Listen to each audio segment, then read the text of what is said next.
Hello viewers, আসসালামু আলাইকুম। আজকে ঈদের তৃতীয় দিন আর আমরা চলে গিয়েছিলাম রমনা বটমূল এলাকা এবং টিএসসিতে। এই চুড়িগুলো ছিল টিএসসিতে এবং বেলুনগুলো খুব দারুণ ছিল। আচ্ছা, এইটা হচ্ছে রমনা বটমূলের লেকের পাড়টা। হ্যাঁ, আমরা চা খেয়েছিলাম এটা টিএসসিতে, খুব মজার ছিল চাটা।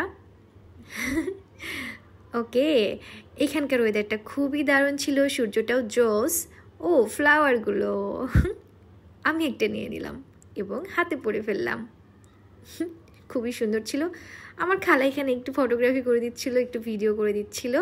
খুবই মজার ছিল কালকের দিনটা।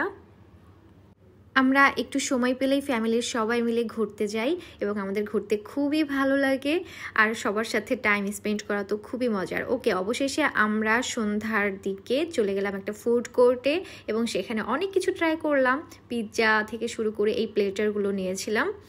আর খাবারগুলো কিন্তু খুবই মজার ছিল। ঠিক আছে, প্রত্যেকটা খাবারই খুব দারুণ ছিল এবং আমরা অনেক অনেক অনেক খাবার অর্ডার করেছিলাম। ঠিক আছে, কেশনাট সালাদ আর সাথে এই ডিশগুলো ছিল, সাথে কাবাব ছিল, পিৎজা ছিল। ওয়াও, অনেক মজা, অনেক মজা ছিল। আর সাথে কেকও ছিল। কেকটার ছবি এখানে অ্যাড করা হয় নাই। এই যে আমার নানা, আমার ফ্যামিলির সবাই এখানে আছেন, বাচ্চাগুলো আছে। আর এই হচ্ছে ফুড কোর্ট এরিয়াটা। ওকে, সবাই ভালো থাকবেন, আল্লাহ হাফেজ।